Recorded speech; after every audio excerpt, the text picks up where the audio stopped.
Hello everyone, আশা করি তোমরা সকলে খুব খুব খুব ভালো আছো। আর গৌরব স্নেহা চ্যানেলে তোমাদের সকলকে স্বাগত। তোমরা আশা করি এতক্ষণ বুঝেই গেছো আমি কি আজকে তোমাদের সঙ্গে শেয়ার করতে চলেছি। তবে বেশি বক বক করবো না। তবে ভিডিওটা ভালো লাগলে অবশ্যই চ্যানেলটাকে সাবস্ক্রাইব করে রাখবে আর পাশে থাকা বেল আইকনটা প্রেস করে রাখবে। তো চলো শুরু করা যাক।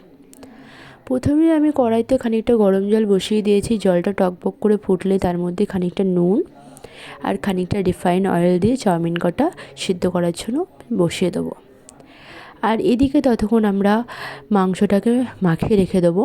তো সেই কারণে এর মধ্যে আদা, রসুন, কাঁচা লঙ্কা আর পেঁয়াজ দিয়ে একটা সুন্দর পেস্ট বানিয়ে সেটা এর মধ্যে দিয়ে দেবো। আর কিছু গুঁড়ো মশলা সেটা আমি ভিডিওতে দিয়ে দিয়েছি, অবশ্যই দেখে নেবে। সেইগুলোকে দিয়ে ভালো করে মাখিয়ে নিতে হবে। আর আমরা সবজি বলতে এখানে গাজর, ক্যাপসিকাম, কাঁচা লঙ্কা, পেঁয়াজ আর বাঁধাকপি নিয়েছি। আর এদিকে ততক্ষণ চাউমিনটাও সেদ্ধ হয়ে গেছে। চাউমিনটা নামিয়ে আমরা ঠান্ডা জল দিয়ে একটু ভালো করে ধুয়ে নেবো, যাতে চাউমিনটা একে অপরের সঙ্গে লেগে না যায়। তোমরা এখানে তেল দিয়ে একটু মাখিয়েও রাখতে পারো, কোনো অসুবিধা নেই। আর চাউমিনটা একটু শক্ত শক্ত সেদ্ধ করবে, যাতে একেবারে মাখা মাখা না হয়ে যায়। দেন এখানে কড়াইটা গরম করতে বসিয়ে দিয়েছি, তাতে রিফাইন অয়েল দিয়ে ভালো করে গরম হয়ে যাওয়ার পরে আমরা এখানে সামান্য ক্যাপসিকাম দিয়ে একটু সতে করে নেওয়ার পরে মাংসগুলো এখানে ছেড়ে দিচ্ছি। মাংসগুলো ভালো করে একটু নাড়াচাড়া করে ভালো করে একটু তেলটা মাংসর গায়ে লেগে যাওয়ার পরে আমরা এখানে ঢাকা দিয়ে দেবো, যাতে ভালোভাবে সেদ্ধ হয়ে যায়। এটা বেশ ঢাকনা দিয়ে দিয়ে রান্না করতে হবে।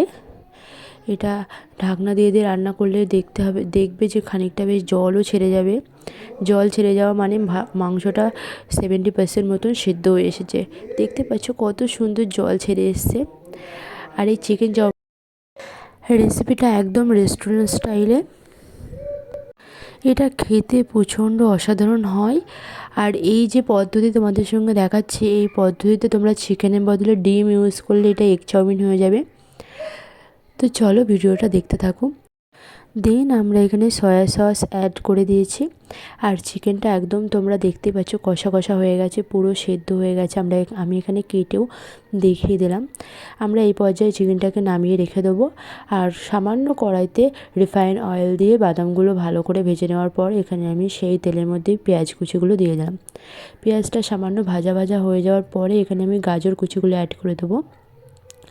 গাজরটা পেঁয়াজের থেকে একটু বেশি পরিমাণেই ভাজতে হবে, কারণ গাজরটা শক্ত থাকে। তো গাজরটা ভাজা হয়ে যাওয়ার পরে আমরা এখানে ক্যাপসিকাম আর বাঁধাকপিটা অ্যাড করে দেবো। তো দেওয়ার পরে সবগুলোকে খুব ভালো করে নাড়াচাড়া করে মিশিয়ে মিশিয়ে ভেজে নিতে হবে। আর এই পর্যায়ে কিন্তু কোনো নুন অ্যাড করা যাবে না। হ্যাঁ, রঙের জন্য সামান্য হলুদ অ্যাড করা যেতে পারে, যেটা আমি অ্যাড করেছি। কিন্তু নুন একদমই দেওয়া যাবে না, কারণ নুন দিলে পরে সমস্ত সবজি থেকে জলটা বেরিয়ে যাবে, একদম মানে ন্যাতা ন্যাতা মতন হয়ে যাবে। এই যে সুন্দরভাবে রয়েছে না, এটা একদমই থাকবে না নুনটা অ্যাড করলে। তো এটা ভাজা হয়ে যাওয়ার পরে আমি এখানে চাউমিনগুলো দিয়ে দিয়েছি। আর গ্যাসটা কমিয়েই কিন্তু অবশ্যই চাউমিনগুলো দেবে। চাউমিন দেওয়ার পরে আমি এখানে গোলমরিচের গুঁড়ো অ্যাড করে দিলাম, সয়া সস অ্যাড করে দিলাম। আর আমি এখানে ভিনিগার অ্যাড করে দিয়েছি। আর আমি এখানে চাউমিনের মশলা যে কিনতে পাওয়া যায় সেটা আমি অ্যাড করেছি। আর তোমরা যদি চাও আমাকে অবশ্যই কমেন্ট করে বলতে পারো, আমি চাউমিনের মশলার রেসিপি অবশ্যই কমেন্টে তোমাদের দিয়ে দেবো। তো তারপরে ওইগুলো দেওয়ার পরে বাদামটা দিয়ে ভালো করে এটা মিশিয়ে নিতে হবে। বেশ নেড়ে চেড়ে মেশাতে হবে।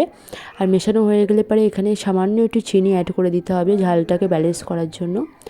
আর চিনি অ্যাড করার পরে আমরা এখানে চিকেনটা অ্যাড করে বেশ ভালো করে নাড়াচাড়া করব, যাতে চিকেন কষার ফ্লেভারটা পুরো চাউমিনটাই চলে আসে। দেন নাড়াচাড়া করার পরে দেখতেই পাচ্ছ আমাদের চাউমিন রেডি। তো অবশ্যই কমেন্টে জানাবে ভিডিওটা কেমন লাগলো।